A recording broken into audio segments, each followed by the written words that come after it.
For those of you who have attended the webinars or just watched the YouTube recordings, please provide us with feedback so we can improve on both Effectopedia itself and the training materials. If you would like to get more hands-on experience, however, we strongly encourage you to follow the tutorial which is available on Effectopedia training website. In this tutorial, you can learn with step-by-step instructions how to create a visual diagram of an AOP. And in the tutorial, we have different tool explored. So this is the CLET tool, which allows you to put multiple elements and it tries to predict the logical sequence of the elements, so you don't have to change the tool that frequently. Also, there is little information on how you can populate the key event and key event relationships. We already demonstrated how you can save an AOP and publish, and the two other examples are just following similarly what we have done in the live demonstration, but you can do it yourself. So building the quantitative models from experimental data and interacting with R or MATLAB models. We have to note that the tutorial doesn't cover all features of Effectopedia, and we hope to expand it in the future with more sections and maybe add additional tutorials for different applications. However, we really strongly encourage you to provide us with feedback on the tutorial file itself with track changes, because this will help us build the future training course that we envision creating for Effectopedia. If you choose to work on your own example, this will really help us because this will probably utilize Effectopedia in different ways than the ones described in the tutorial, and we will have a much more stable and polished product at the end. Before start working on your AOPs, we encourage you to get in touch with us so we can help you identify what tools might be most useful in your development, how the information is organized in Effectopedia, what you can and cannot represent. Also, it has been very useful to organize these initial drafting sessions in which all related pathways and key events are drawn as one initially messy network of pathways. And then as a subsequent step, we can help you split and slice individual pathways out of this network. And these pathways, you can decide on which one you want to focus your development first and start working on it. Starting from a network has two additional advantages. One is the fact that you can outline the shared key events very early, and when you create their description, you tend to create it more generally, so it's applicable to all the AOPs that you already have outlined. And the second advantage is that when you build the initial network, you kind of emphasize what is really important and relevant. So you put to rest this overwhelming feeling that biology is so interconnected that we cannot explain it. So it's kind of allowing you to work on one AOP at a time and one storyline at a time.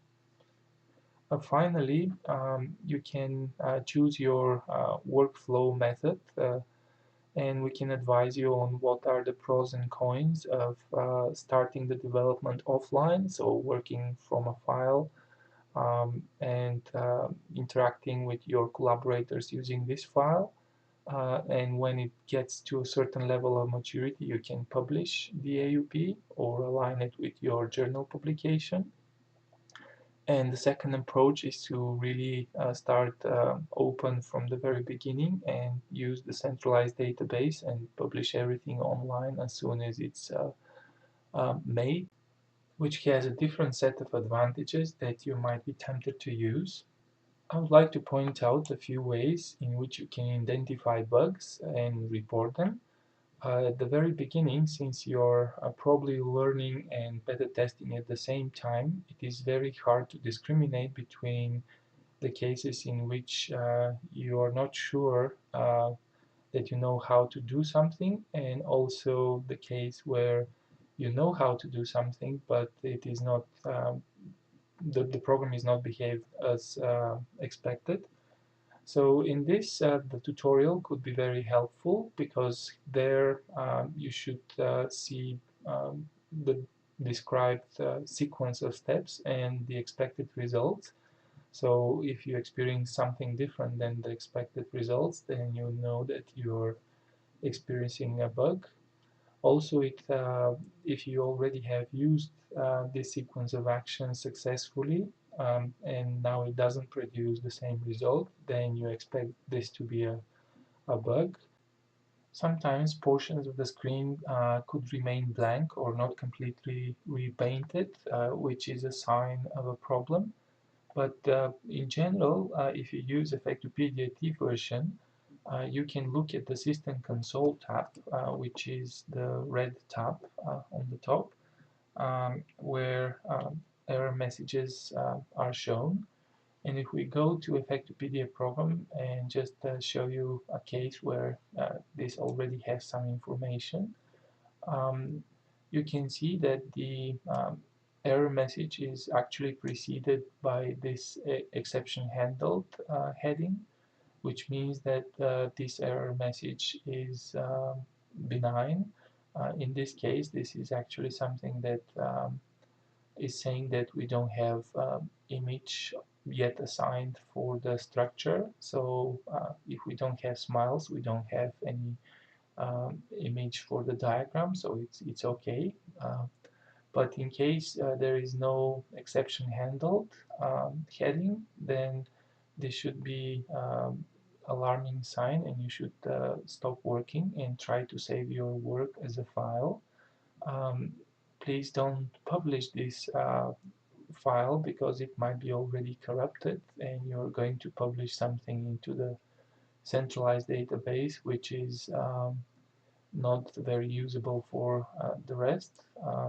You can also see those are some messages from Effectopedia itself while working. And in order to report this error message, you just can use copy and then paste it in an email for us, or paste it in a SourceForge bug tracking system. When reporting problems, the more information you supply to us, the easier for us is to replicate the problem and fix it. So please indicate what is the Effectopedia version you are using and the operating system as well. Also, if you can describe the steps you have followed and probably provide some screenshots and collect all the relevant files you have used that led to this problem. It will be useful if you know if you can replicate this problem. It occurred multiple times for you. And in order to report, you can use the SourceForge bug tracking system, which I'll show you in a second. You can contact Yulia Filipovska if you have troubles using the SourceForge bug tracking system. Or if you prefer, you can, instead of using SourceForge, you can just send us email with the same type of information as indicated above. I would like to briefly show you the Effectopedia bug tracking system. So if we go to SourceForge website, toward the middle there is a tickets menu and then bugs submenu. So then we can create a ticket. The first thing we need to do is to create a title for the ticket. So this is what did go wrong.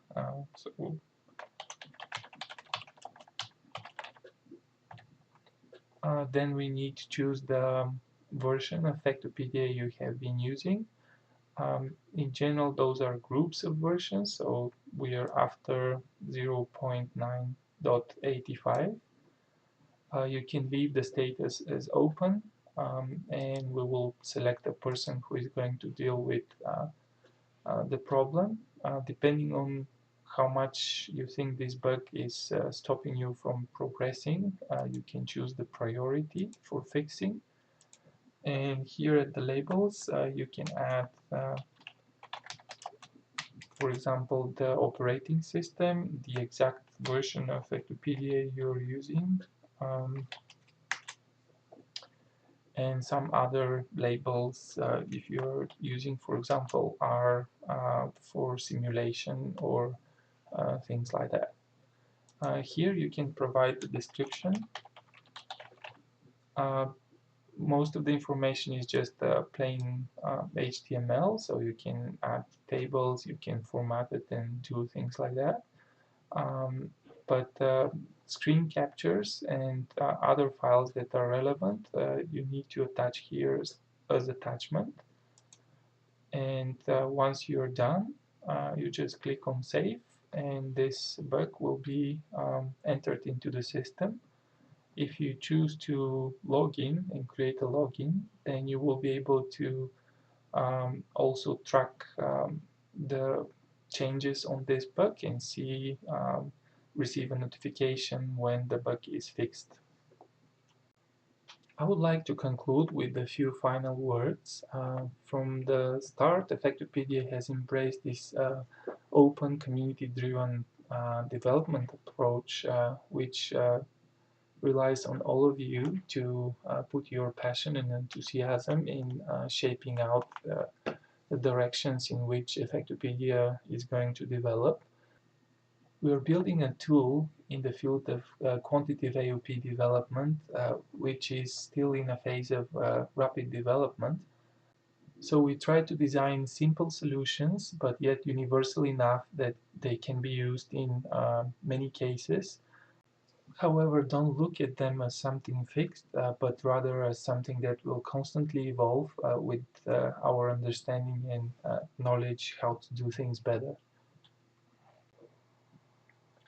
We are a small development team, but with your feedback we can create a critical mass of features in the core of many intersecting disciplines. And then with the right expandable architecture, Effectopedia can establish itself as an ecosystem of talent and tools that can bring the vision of 21st century toxicity closer to reality. I hope that we all can contribute to that vision, and thank you.